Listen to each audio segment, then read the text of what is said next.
welcome back to my channel. My name is Taylor and today we are filming with my new Halloween fall background. Do we love it?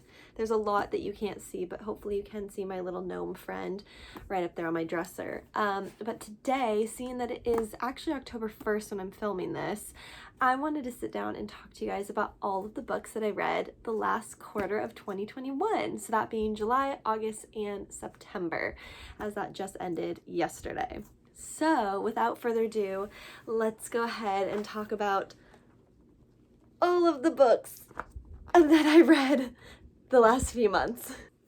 Okay, we're gonna start with July because that was hands down the biggest reading month that I had. I'm not gonna go in any particular order.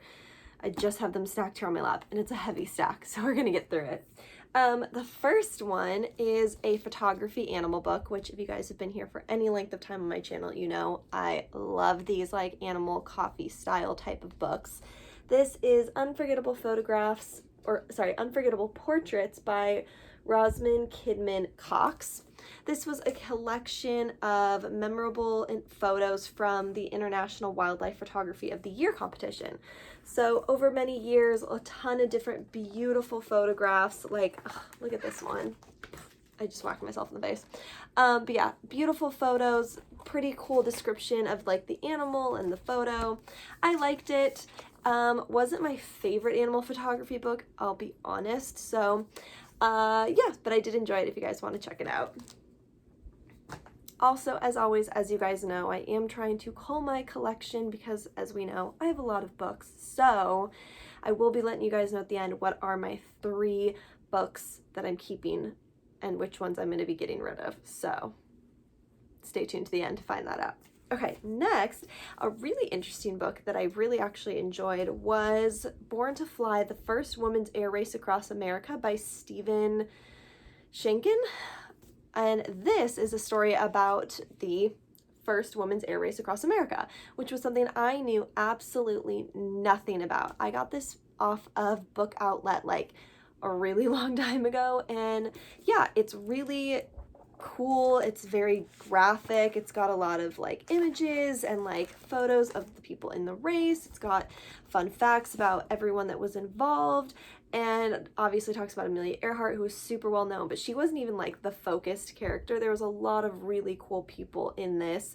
So for example, there was Marvel, Louise, Ruth, Poncho, and Bobby, whose first names are Marvel Croson, Louise Thaden. Yeah, just really cool women, like very inspiring, and I actually really enjoyed this, so highly recommend. Okay, let's talk about a couple of real quick graphic novels. This is Diana, Princess of the Amazon by Shannon Hale and Dean Hale. A really basic, straightforward, really cute graphic novel about Wonder Woman, like pre-Wonder Woman days. It was cute, nothing really that memorable. Wasn't super in love with it, but yeah, cute if you guys want to check it out and if you like Wonder Woman stuff. Okay, another random book photography-wise. This is Weird Insects by Michael Warwick. Again, fun, cool photos of just some really amazing creatures that we have here on planet Earth, with some fun facts and different things like that. Again, wasn't necessarily my favorite, but I love just the visual aspect of this kind of stuff is my favorite. So yeah, really cool book, but yeah, again, not my total favorite, but more kid geared, simpler kind of facts than this book, but overall really cool, and I did enjoy it. Okay, next, for those of you guys that don't know, I think it was last year or 2 years ago. Time is weird now that COVID was a thing, or is a thing. I read Little House on the Prairie series, the entire series, because I had read it when I was a kid and I don't think I'd really read it since. So reread that and then found this on Book Outlet again forever ago and finally decided to pick it up and read it. And this is essentially a remembrance scrapbook of Laura Ingalls Wilder compiled by William Anderson. And this was really, really cool. This essentially was just like actual memorabilia, photos, different things from Laura's actual like lifetime and just kind of how it all tied together. Mainly stuff after like the Little House on the Prairie series, like her being married and like different photos of her family, which I just find so fascinating. So yeah, I just thought this was really, really cool. I really loved learning more about her, and just kind of the life that she led, and yeah, so really, really enjoyed that. Okay, now let's talk about one of the most favorite things I think I've read this entire year, and that is the Six of Crows duology.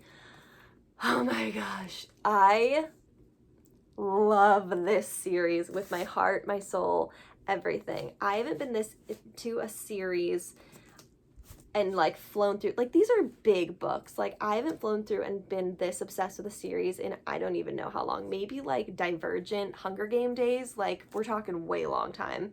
But yeah, obviously you guys know these stories. Leigh Bardugo, Crooked Kingdom, and Six of Crows. These are super loved books here on BookTube, and I finally got around to reading them after reading not the Mortal Instruments, oh my gosh, I'm blanking. You guys know what it's called. What is it called? You guys know what I'm talking about. Grishaverse. You know, the Grisha books. Obviously, this is set in the same world. I very much so enjoyed these drastically more than the Grisha series. Yeah, I just love the cast of characters. I love the individuality of every single character is so memorable and so unique and like just so like Kaz and Inej, and I love all of them so desperately. And I really, really, really kind of want a third one of this to come out, because I feel like the way that this one ended left an open door for that world to continue. And I was okay with that. So yeah, this officially I think is my favorite thing I've read so far this year. This series is just fantastic and untouchable, and I liked it so much better than the original trilogy. Like, tell me below if I'm wrong, but like something about the characters in this were just so much more developed and so much more interesting to me. Ketterdam is amazing. I love it. I love this so much. So I'm so glad I finally got around to reading these. Okay, now quickly getting into some self-help. I read Get Out of Your Head by Janie Allen, Stopping the Spiral of Toxic Thoughts. I read this obviously back in July, so it's been a little bit since I read it, but I actually genuinely really enjoyed this. I'm trying to read more self-help. Every year I try to read a couple of books, and this was actually, I think, a pretty good one. There were some really good nuggets in here. I think with every self-help book, you kind of have to go through it with the mindset of taking the bits and pieces that do apply to you and kind of understanding that the rest is a little bit, you know, either repetitive or, you know, doesn't necessarily apply to your current situation, things of that nature. I do think this was a timely book for me to read when I did read it. It's Christian-based, it has godly references, which I did enjoy, and yeah, overall, I did like it. Got, like I said, some good nuggets, and yeah, if you guys are looking for a mental health book that's really great and has some good points, I would check this one out. Okay, and the last two things I read in July were two graphic novels, both of which I actually really enjoyed. Like, I'm telling you guys, July was such a good reading month for me. Like, I think the best of my whole year so far. But this is Roller Girl by Victoria Jameson. This is just a cute graphic novel about a girl that wants to be a part of a roller hockey team. No, not roller hockey. What's it called? Roller derby. So yeah, she wants to be part of it, gets into some stuff with her best friend. It's really cute. I like the art style of this a lot. I think this would have been a cute like show to watch, or like a Disney Channel show. I think would translate really cute for this. And yeah, I just really enjoyed it. Thought it was really wholesome. I love graphic novels like this that you can just kind of binge and sit and read through quick, and I liked it a lot. The other one I really enjoyed as well, again, probably one of my favorite graphic novels from this year, was Almost American Girl by Robin Ha. This is a illustrated memoir of Robin's journey coming from Korea to Alabama, and just kind of her life and what it looks like. The art style is beautiful. I loved her experience, just talking about all the things she went through, making friends, kind of her relationship with her mom. It's a really, really great book, and I really, really enjoyed it a lot. Okay, so that was everything that I read in July. Like I said, super great month. Let's jump into August. I have a couple books in this stack that I don't have with me because I've either passed them along to friends, but I did read a couple of historical fiction that I will share in the comments or the description down below so you guys can see what those are. I enjoyed them quite a bit, but for the physical books that I have here with me, the first one that we'll start with is American Born Chinese by Jin Lu Yang. I did not like this book. I will be really honest. I feel like, hold on, if I were to compare to like memoir type of like Asian coming to America stories, this far outweighed the likeness, I think, of this one. This one to me, I don't know if I just was like missing the point, or I know there was a lot to this that I definitely had kind of go over my head, but it's all a lot of like stories within stories that's all interconnected, but I kind of feel like I missed the point. Yeah, I don't know. It also, I think, kind of gears more towards like a guy audience, and I can't really explain what I mean by that other than like, I don't know, there's like, I'm trying to think if I just saw the picture. Oh yeah, so there's like a thing of where like there's a monkey peeing on a statue. Like, I don't know, again, anyone could find that funny, but to me, I don't think I'm the target audience for this. I didn't find it very funny. It was kind of hard to follow what was going on with who and what, and I really liked the main story in this. The offshoots of it were just a little hard to like connect, so overall, not my favorite. Okay. And the next book I read actually while I was on vacation is The Midnight Library by Matt Hang. I enjoyed this. However, I feel like it's one of those books that when you're in it, you're really in it, and then as soon as you put it down, it kind of becomes forgettable.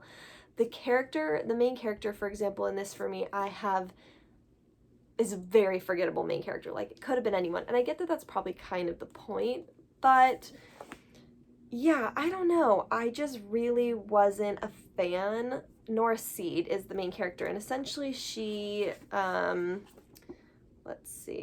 she ends up in a place called the Midnight Library, where the books in the Midnight Library enable her to live all the different scenarios of things she could have done differently in her life. So the concept of this, I absolutely loved. I feel like it kind of went in an interesting way, and I feel like it took a while to get to the place where I would have thought the story would go. Like, the thing that she ends up doing in really like the last 50 pages of this book was a thing that like I kind of was like, hey, why not like do that sooner in the book? I don't know, it's kind of hard to explain, but yeah, there was probably like, I really loved, I'd say probably the first third of this. The middle third I was like really kind of bored with, and then the last third I was like, okay, I get kind of where they're going with it. But yeah, overall, wasn't my favorite, but I really did enjoy it, and I do get the hype of why a lot of people really enjoy this. For me, I think it's just one of those that, like, I kind of wish there was more, and I don't know what I mean by that, but I wish that it gave me more than what it gave me. You know what I mean? Yeah. So, that's my thoughts on that. Okay, and the last one that I picked up was Blackout, which is a anthology from six Black authors about a blackout in New York that happens. Now, I will say I really enjoyed this. However, I think to a certain degree I am not the target audience for this book, and that's totally fine. I really enjoyed the stories. They were really, really cute. Some more memorable than others. But yeah, I think there were certain aspects of this that, to be totally honest, I just couldn't relate to, and I did definitely learn aspects from this. There was a lot of really great commentary in this, as there should be. I don't know, yeah, wasn't my favorite anthology I've ever read. However, I do think it's important, and I think it's great that, you know, we have this out there in the world for people to read. But yeah, it was really cute, super light, super fluffy, but just, I don't think one for me that was super memorable. So, okay, last stack for the month of September. We'll blow through these pretty quickly. I did not have a good reading month in September. September was not a fun month. It felt like the longest month of the year. There's a lot that was going on in my personal life. We just didn't have a good time in September. So that being said, my reading, I feel like kind of reflected that. I think gave the most 2 stars this month that I probably have given anything this whole year. So let's just go and get into that. So first thing is the book of Viking myths. You guys may have seen this if you guys saw my weekend reading vlog. I tried and successfully ended up finishing that in that reading vlog. This is a storied history and folklore of Vikings by Peter Archer. Very self-explanatory. It's exactly what it says it is. I enjoyed this. Again, I love learning about new cultures and new experiences that I'm just not open and privy to, and I love aspects of the Viking culture. I think they're really interesting. Thor, Loki, especially now with Marvel, have gotten a huge audience for sure, so I wanted to learn more about how much of that was based, and a lot of it I actually learned too for J.R.R. Tolkien stuff is very heavily influenced by Viking mythology, which I found very interesting. So yeah, overall I enjoyed it. Not my favorite, definitely gonna pass it along, but still really interesting and glad I read it. Next, another one that I've already forgotten pretty much everything about. This is Everyone Dies Famous in a Small Town, stories from Bonnie Sue Hitchcock, who is the author of The Smell of Other People's Houses.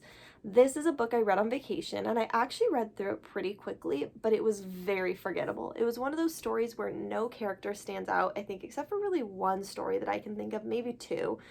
But yeah, it's one of those weird books where, like, you put it down and you think it's going to be really forgettable, and then it kind of, like, I don't know, but it also, like, I did not enjoy the writing style of this. It just wasn't my vibe. I liked the idea of it, but again, just wasn't, I think, for me. So overall, I really enjoyed it. It did come out this year, so if you are interested, I do highly recommend checking it out. Just not for me. Okay. Couple graphic novels. You guys know how it goes. I tend to read these when I'm in a very big reading slump. It tends to help me kind of push through. Both of these were fine. This is The OK Witch by Emma Steinkeller. This is about a girl who discovers she has witch powers. I love the art style of this. I think it is so cute. It gave me kind of like Hocus Pocus-y type of vibes. I can't really think of how else to explain it. But yeah, I thought it was cute. Again, I really liked the art style of this. I thought it was fun. It is a series. I'm just not going to be continuing with it. It wasn't something I really latched onto. I think I'm learning that witch books for me just aren't the vibe. I want them to be. I just don't think they are. So that being said, it was really cute. I would check it out. Just don't think it's for me. And that's okay. Okay, the other one I read was Explore the Lost Islands edited by Kazi Kobishi. This is an anthology collection of different graphic novels. This was very forgettable, again, just not something that I really loved. Again, I feel like I kind of was missing the point of some of these. Like, a lot of them just ended very abruptly. It wasn't, I don't know, it just wasn't my favorite thing that I've read. And I actually have, I think, 2 more of these explorer type graphic novels. So I'll definitely read more. Again, I like graphic novels purely for filling the void of a reading slump. But yeah, wasn't my favorite. I just really love the cover of this. Like, that I think is really fun. Like, how fun would that be to have this print in a bathroom? I don't know. That's where my brain goes. But yeah, so that was that one. Next, I read 2 books by S.D. Nelson. These are Sitting Bull, Lakota Warrior and Defender of His People, and Red Cloud, a Lakota Warrior of War and Surrender. Lakota Story of War and Surrender. So, both of these are by an Indigenous author from a Lakota person, telling the story of essentially the Lakota, surrender is not the right word, but the Lakota story of colonization and being forced into concentration camps, and these books just make me angry. Like, rightfully so. Just the way that these people, and in Native American people in general, it just makes me angry. It just makes me so angry. And I get that that's exactly what these books are trying to invoke, and it just does such a good job. I can't really explain it other than that. I think these books are so good to read with kids. They're a little graphic, I will say. So maybe keep that in mind if you're wanting to share something like this with your kids. But I just think they're really necessary kind of stories to read. Just something where I don't really, again, know a whole lot about the Lakota history. I read one of his other books earlier this year, which was, I think, Black Elk's Vision. Yeah. So I've read 3 of his books, and again, all of them kind of follow the same theme, the same storyline, the same timing, because I think all these people, all of the people from who I've read so far were alive and around at the same time as each other. So they all kind of shared their side of the experience of the story. Especially these 2 were very interconnected. Like, both of these mention each character in both of their stories very heavily. But yeah, I really think these are necessary books. I really enjoyed them. I think they're, again, so necessary, so prevalent, and yeah, again, by an Indigenous author, so I think that's really great, and love to support that. Okay, now let's get into a little bit of novels. The other one that I think you guys may have seen me read for the weekend reading vlog that I put up earlier this month was Willa Dean by Katherine Applegate. This is her newest 2021 release. This, again, classic Katherine Applegate book. It's cute, it's lighthearted, but has a really good message. This one particularly is around our relationship to the environment and what happens when you disrupt that kind of circle of life, and that, you know, what nature does to kind of combat that. I love everything she comes out with from a middle grade perspective. I think they're so enlightening. They're so sweet. The characters are adorable. They have such good lessons in them. I'll read everything she writes from a middle grade perspective. So yeah, this was fantastic. Okay. The other book that I read is one that I bought from Book Outlet. Again, a very, very, very long time ago. I'm trying to work my way through those orders from like years ago that have just accumulated on my shelves. One of which is Black Hearts by Nicole Casterman. This is essentially a prequel story to Blackbeard, the fearsome pirate. So this is his story. I will say for this, I did not go into this having any idea what I was getting myself into. And I think that kind of helped me once I figured out the trajectory that the story was going. This reads like a historical romance. So go in with that kind of expectation. There is zero piracy. There is zero, like, even being on the water. So it's a little misconceiving. I don't think that's a word. I'm saying that wrong. But yeah, it's a little misgiving in its kind of vibe of what you'd expect. I think if you took out the Blackbeard part, this could literally just be a romantic historical romance. Like, it really has no tie. I've started the second one, and it's a little bit more piratey, but this one, not at all. Not even a little bit. So yeah, I enjoyed this. Again, I think once I figured out the vibe of the direction that it was going, I actually read through this pretty quickly. It was fine. Nothing really to write home about. It's a very slow burn. I got kind of frustrated with the female character in a few sections because she's just very off-putting to the male character in certain regards, and just like, I don't know, and then all of a sudden it's like, I burn for you. Like, it was just kind of weird.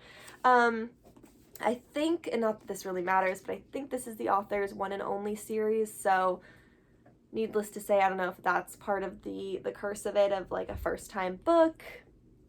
I don't know. So anyways, enjoyed this. Gonna finish the sequel hopefully soon. We'll see. But yeah, that was that one. Okay, and the last book that I read for September was Before the Coffee Gets Cold by Toshikazu Kawaguchi. I might be mispronouncing that. I do apologize. So I got recommended this, or saw this on a video by Marilee Kristen here on BookTube, and was like, that sounds adorable.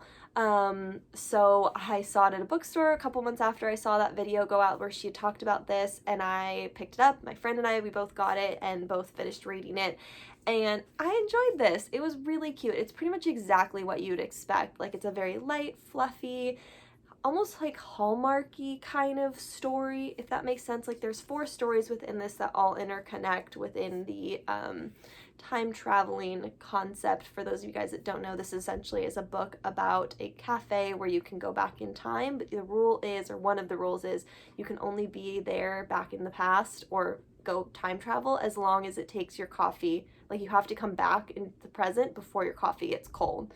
So yeah, I really liked this. I thought it was really cute. I will say it took me a minute to get, like, probably halfway through the first story, so maybe like, I don't know, 30, 40, 50 pages to really get into like what was going on in this story. And then once I got it, I was in, and I finished this probably in like a day and a half. But yeah, overall, I thought it was really cute. Spoiler alert, there's no cat in the cafe, so I don't really know why there's a cat on the cover. But yeah, overall, I thought this was cute, and I enjoyed it, so you guys should check it out. Alright friends, so that is everything that I read for the last 3 months. It's a lot, I know. Some really, really good stuff, some really not great stuff that I'm definitely going to pass along. Oh, top 3. I might be keeping more than 3 this month. So let's talk about what my favorites were from the month, and then just know that everything else is going to get donated. It's not because I didn't love the book. It's not because the book was bad. It's just because I don't have room on my shelves to keep every single book that I read. I just don't. So I would love to pass it along to someone who may love it maybe more and add it to their collection. So let's talk about those top favorite books right now. Okay, I'm gonna do a top 5 this month because I can. So the first one, I'm going to hop through these because we already talked about them. The first one is Willa Dean. Again, loved this book. Fantastic. The second one, in a surprising twist, is Born to Fly. This one was so interesting and so unique and just unlike anything I've read in a really, really long time, so I really enjoyed that. The other 2, which again I think are kind of a given, is Six of Crows and Crooked Kingdom by Leigh Bardugo. I love these. That's all there is to say. I love these. They're so good. Fantastic. And the last one that I will show you guys is the Laura's album. This again was just really interesting and something unique and not like anything else that I've read. And again, I just love the Laura Ingalls Wilder world, and it's very nostalgic for me. So this was definitely a must keep for sure. Alright guys, so that is everything, like I said, that I read for the last 3 months. I hope you guys enjoyed. Let me know down in the comments below what you guys maybe read in the last few months. What was your favorite book that I've maybe recommended? Any books that you guys would love to recommend to me? Let me know. I love talking to you guys down in the comments. So I hope you guys enjoyed. Give this video a thumbs up if you did like it. Subscribe to see more of my face, and I'll see you guys in my next video. Bye!